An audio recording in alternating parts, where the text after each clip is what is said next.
I do want to circle back to AI, which is the original reason we wanted to talk. But I feel like when you were writing Money GPT, you started off writing something else. You started off writing about money and the risks in the system, and you know what it seemed like what occurred to you. I'm just sort of imagining as I'm reading this how it's written and how it's structured. It seems like AI started to really explode upwards and become a factor in every single industry.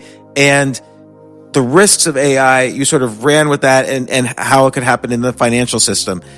But it seemed like you started off writing almost like about the financial system first, and then, oh, hey, this AI stuff is going to be dangerous. And then the book kind of transformed. Well, that's true. There are 5 chapters, an introduction, conclusion, 5 chapters. I did want to stay in my lane, and let me be clear. This book does not bash AI. AI is powerful. It's huge. It's here. It's not a book, oh, gee, guess what's coming? No, it's here. You open your refrigerator. There's a light that says, please change the water filter. Mine doesn't say please. It just says change the water filter. That's AI. I mean, there's a chip in there somewhere that's calculating moisture and has a clock on it and it's telling me what to do. It's on the dashboard of your car. It's on your iPhone, your Android, whatever. It's everywhere and it's here. So start there. Number 2.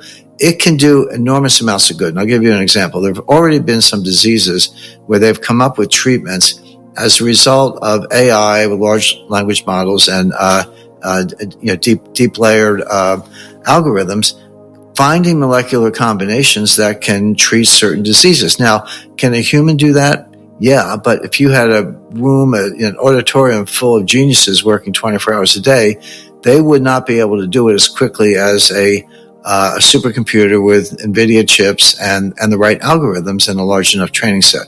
So there's good stuff happening all over, and I just gave you one example. And I get it.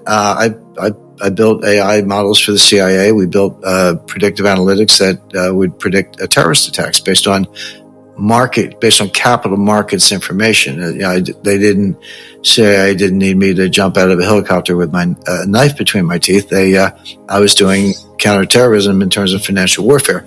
So yeah, those models are powerful, but I'm not a doctor and that wasn't my area of expertise. So you're right, James. I stayed in finance and national security because that's where my background, my training, my experience is, and I was kind of staying in my lane. I thought I had the most to offer there. But I do point out, AI as a distinct scientific discipline has been around since the 1950s. Right. Going back to Alan Turing, who actually he's famous because of cracking the code on the Ultra machine, the Enigma code rather. But he was a pioneer in AI and wrote about it in the early 1950s. But it goes back to Aristotle. I mean, the father of deductive logic and logic generally. I mean, Plato might have been the father of philosophy, but Aristotle was the father of logic, and computer code is just logic. I mean, it's encoded, it's certain languages, it's digitized, it's electronic, but it's still a logical process laid out by Aristotle.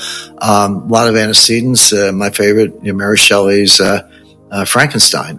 Frankenstein's creature was AI. It was constructed artificially, and it learned French and read Shakespeare. And people always think of Boris Karloff, but the Frankenstein in the book the creature in the book actually got a pretty good self-education.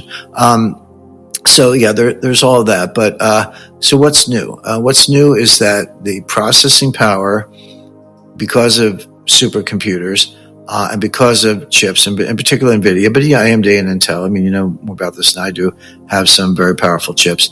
So the processing power is greater, the computing power is greater and faster.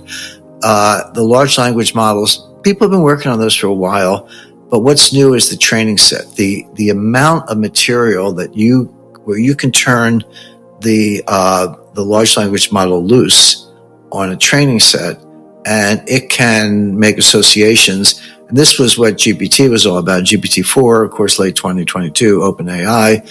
This was, the breakthrough. The headline news, that thing got, I believe, 200 million downloads in about 90 days.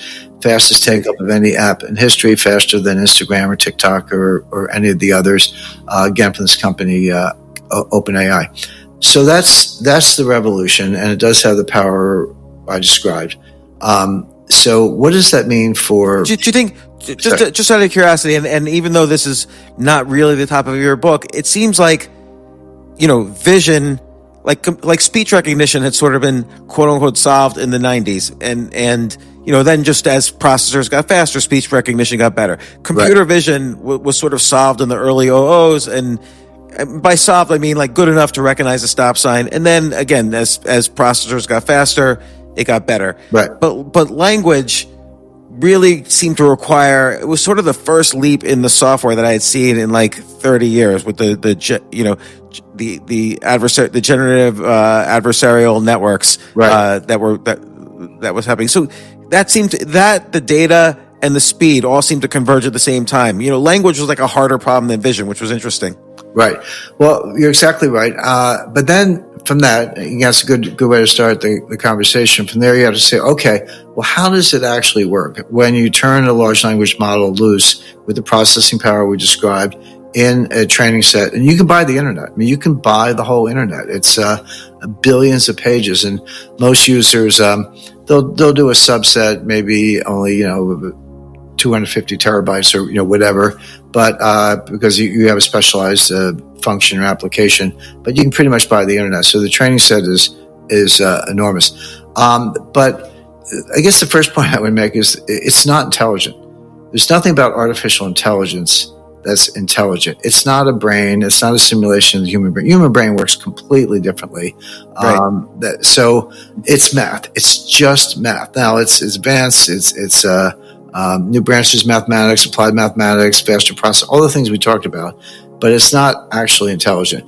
It just creates association. So it goes into a cloud and it breaks words into clouds where they appear in some proximity to each other. They don't call them words, they call them tokens. There's token A close to token B, 95% of the time. Well, maybe so if I use A, I better use B in the same sentence. Like extra innings in a baseball game. So that's how it works. I did not a contest, but it was an example. I mentioned this in the book. Foreign Policy published 2 essays. They asked, it was a bright high school senior, to write an essay about 900 words on the causes of the war in Ukraine. And they went to GPT-4, and they gave it the same prompt, causes of the war in Ukraine. And they produced 2 essays about the same length. But they were published anonymously, and you were supposed to read them and see if you could pick the GPT generated, the robot version, basically. I picked it in one sentence. I got one sentence. I said, that's the robot. I read the rest of it. I read the student's essay, et cetera, and I was right.